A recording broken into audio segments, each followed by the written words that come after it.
Comité pour la protection des journalistes, nous lançons l'appel que Iran Gabier soit libéré immédiatement et autorisé à continuer sa vie et son travail sans autre ingérence. Premièrement, au début, quand elle a été détenue, elle a été refusée à sa famille et à un avocat. Et deuxièmement, elle n'a pas été officiellement inculpée. Alors, ce qu'on voit, c'est les violations typiques de la procédure judiciaire au Burundi. Elle a été interrogée sur son travail avec Radio Igicaniro.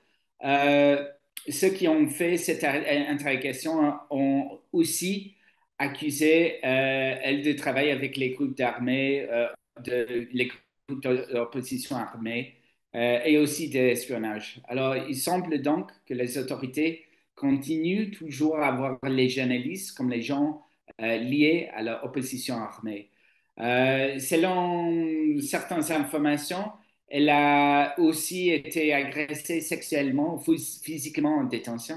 Alors, ces allégations doivent être enquêtées par une autorité indépendante. Le Burundi doit respecter les droits des journalistes et travailler et voyager librement sans ingérence.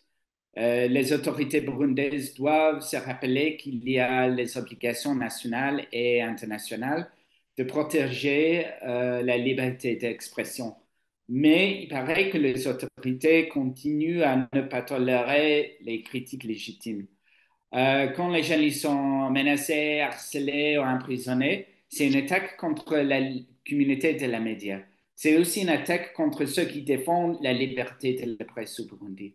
Alors, les Burundis méritent une presse libre et dynamique, et les Burundais méritent de recevoir les informations fiables et aussi de demander la rédabilité du pouvoir.